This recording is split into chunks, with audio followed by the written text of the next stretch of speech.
Not only did Dalia Dippolito cry, but her defense says if the jury got to hear what the prosecutor wanted to present, which was allegations that not only did she try to hire a hitman to kill her husband, but that she'd previously tried to poison him with antifreeze, well, they said their defense would be sunk. And late this afternoon, that's exactly what the jury got to hear.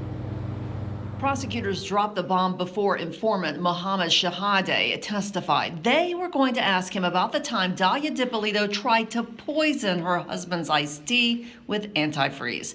The move shocked and disarmed Dippolito's attorneys. They argued if the jury heard about that, it would basically convict their client.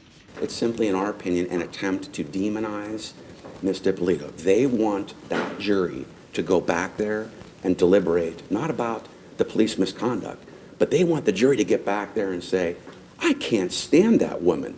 She's evil. Let's find her guilty. The judge ruled prosecutors could bring up the prior poisoning attempt if Shahade testified he didn't think Dippolito really meant it when she asked him to hire a hitman. So Dippolito's attorneys had to tread carefully in their questioning not to open that door, instead asking Shahade about why he called police in the first place. There's someone that wants to kill her husband or be dead, either one of them. Dippolito began crying as Shahade talked about her situation. Shahade saying Dippolito kept talking about killing her husband, but he never expected cops to start an undercover sting with him as the one wearing the wire. He says they pressured him into cooperating. No, they said they needed my statement. They said I need to come in. Did you feel pressured? Yes.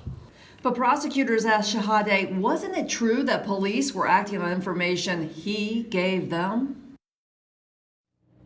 And late this afternoon, during cross-examination, the prosecutor was able to ask Shahade if it were true that Dippolito told him she tried to poison her husband, and he answered yes. Now it remains to be seen if that revelation is going to be as damaging as Dippolito's attorneys fear it will be, and what they're going to do now to try to save their case and their clients.